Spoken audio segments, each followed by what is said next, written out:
Welcome drivers to the 2025 Honda Civic Hybrid Sport Touring. The name's a hassle, but is the car any easier to live with? This design is new for 2025 with updated exterior styling, revised technology and interior styling, and an all-new hybrid system. The previous generation was restyled to look more like the Accord, and this generation doesn't change much. It's an evolutionary rather than revolutionary design, but they did tone down the beak a bit. I even like the touring-specific wheels on this new Boost Blue Pearl car. Inside, the Sport Touring comes with a host of upgrades over lower trim models, including the ubiquitous leather upgrade, which comes in black, or this lovely light gray that I find is airier than in photos and really brightens up the cabin. I also appreciate that Honda has gone for textured materials instead of the piano black that seemed to have crept over most car interiors, although they kept a strip of it still on the dashboard. On the technology front, the Honda Civic Hybrid Sport Touring now comes with Google built in. I'm not entirely sure who this feature is for because you do get wireless Android Auto and wireless CarPlay and a wireless charger on the Sport Touring, so I can only assume it's for people who really like Google Maps but tend to leave their phone at home. Yay, Honda's made a car for you. Jokes aside, the technology package is actually really well laid out. You have a full digital gauge cluster that's infinitely configurable to display different information and is very readable. The infotainment screen is easy to use and very responsive, and I think a good size.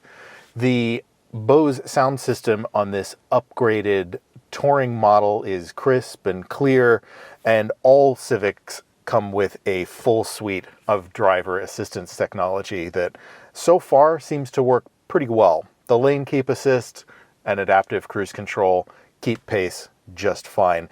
And I gotta say, physical HVAC controls are always appreciated. Not everything's perfect though. Even on this fully loaded model, the lack of a heated steering wheel and things like garage door controls feels like Honda's being willfully cheap. The news doesn't really get better in the back. A complete lack of rear air vents and no rear USB ports might have your passengers asking, why didn't you get an Accord? And for taller passengers, they might not be happy either. I'm 5'10", and while I have fantastic knee room, my head is just brushing the headliner. If you're over 6 feet, your head's in the ceiling. That's not to say I'm all negative on this new Honda Civic. Honestly, they saved some money, that's true, but I think they put it back into the powertrain and the driving experience.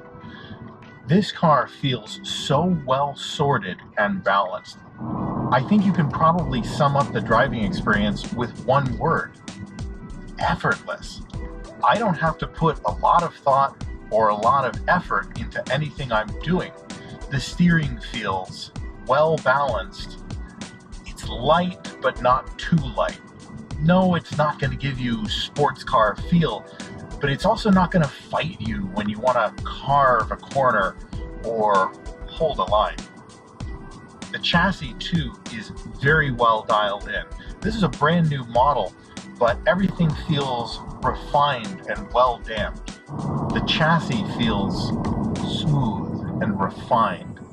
I'm having fun going through these corners, but I'm not getting beat up over the bumps either.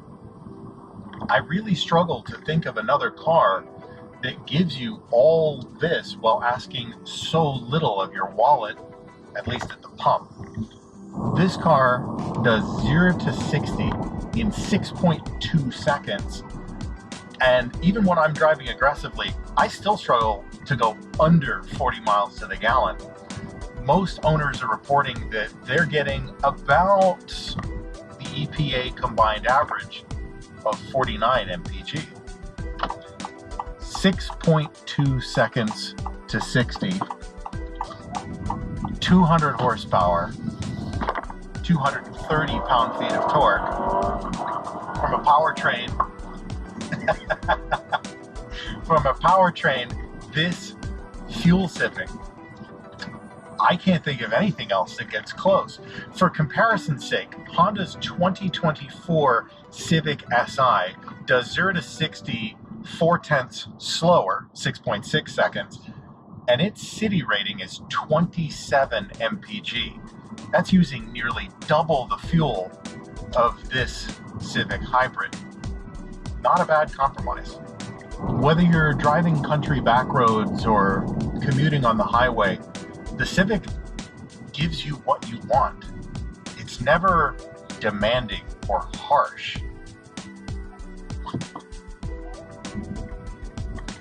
The transition from electric to gas is smoother, I think, than any other hybrid I've driven. And even on these bumpier roads, it still feels smooth. Makes a fun noise too in EV mode, kind of like a robot humming to you.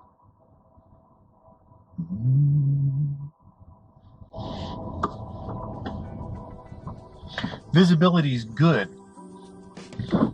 Honda hasn't gone for an over-tinted approach with their windows, something I appreciate. Quarter visibility is excellent. So smooth. When you come to a stop, you have your choice of how much regen you get from the electric motor. It's done with the sport paddles here. Plus gives you less regeneration. Minus on the left gives you more regeneration, and it doesn't remember what you've chosen. A few seconds after you've made a selection and taken off again, Honda has reset to forget.